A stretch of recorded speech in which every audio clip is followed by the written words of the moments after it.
நிறைய பேர் என்ன சொல்றாங்க அப்படின்னா காசு கொடுத்து ஓட்டுலாம் வாங்கிடுறாங்க.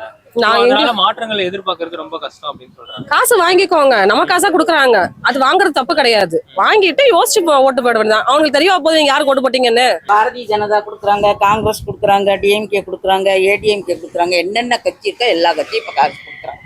மக்கள் வாங்கிக்கிறாங்க. மக்கள் என்ன பண்ணுவாங்க? நிறைய இதான் இலவசம். மக்களுக்கு முக்கியமா இந்த டைம்ல என்ன தேவைகள் அதிகமா இருக்கு? பாதுகாப்பு. பாதுகாப்பு இல்ல தமிழ்நாட்டுல. கண்டிப்பா கிடையாது. முக்கியமா பெண்களுக்கா இல்ல ஆண்களுக்கா? பெண்களுக்கே கண்டிப்பா. ஆண்களுக்கும் இல்ல, ஆண்களும் உண்டுதான். ஆண்களுக்கும் கிடையாது, பெண்களுக்கும் கிடையாது. நிறைய இது டாஸ்மாக் கடையை மூடணும், கண்டிப்பா மூடணும். ஏன், எதனால உங்களுக்கு இதை நீங்க சொல்றப்பயே தெரியுது ஒரு ஆக்ரோஷம் தெரியுது? நேத்திக்குதான் இந்த ஆக்ரோஷத்தை அனுபவிச்சிருக்கோம், அதனாலதான் சொல்றேன். என்ன நடந்துச்சு? நேத்திக்கு ஒரு ஆள் இங்க கலாட்டா பண்ணிருக்கான். அவங்கள அடிக்கிற மாதிரி அவங்கள பேசியிருக்கான். பப்ளிக்லயே போயிட்டு வந்து அவங்கள அடிக்கிற மாதிரி பேசுறான். என்ன சேஃப்டி இருக்கீங்க?